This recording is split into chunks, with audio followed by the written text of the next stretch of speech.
нас был реальный шанс. До типа, который в какой-то степени устраивал центр, Москву. Мы могли бы консолидироваться вокруг него. А там уже, глядишь, и что-то получилось. А мы не захотели. Мы же идеальными должны быть. Я его не идеализирую ни в коем случае. Да нет, ни в коем случае не идеализирую. Вроде он говорил, что куда бы ни ступал, не ступал он, нога проваливалась как болото. Даже ни на один камешек нельзя было, мол, рассчитывать. Типа, как я понял, вот такое высказывание. Ни на кого положиться невозможно было. Но я что не понимаю, что он не управленец. Да все мы знаем его слабые стороны, сильные стороны. Да, не управленец. Но ведь были же люди, все поголовно коррупции, повязанные с Даргинской мафией, с кумыкской мафией, лезгинской, там между собойчики у них договоренности, друг друга поддерживали. Вот этот чиновничий аппарат у них, только у даргинцев, кумыка, видимо, более или менее. Мы самые слабые оказались аварцы в этом плане. На кого он рассчитывал, вообще его не поддержали. Из аварской так называемой элиты не поддержали его.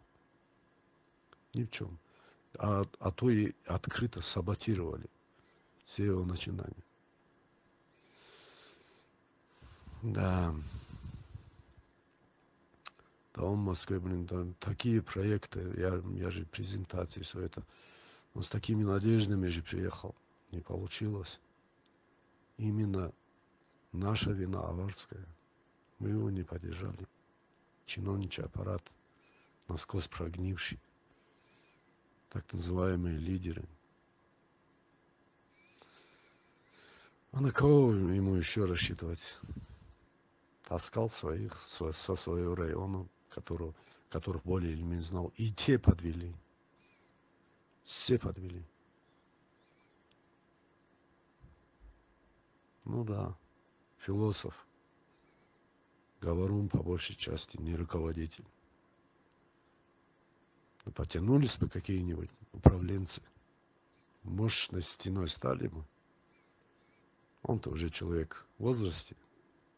Дальше больше уже молодые лидеры вот уже были бы готовы. Не знаю. Без лидеров тоже никак. Да, гражданское общество, я понимаю, о чем ты говоришь. Гражданское общество должно быть. Гражданское самосознание народа должно быть. Но оно тоже не появится на пустом месте. С чего-то же надо начинать. Что-то же, как же расшевелить по-другому? В социальных сетях тоже не все сидят. Там большинство народа там не сидит. Есть молодежь. Будущее может быть за ними. Это правда. Но он через культуру хотел поднять.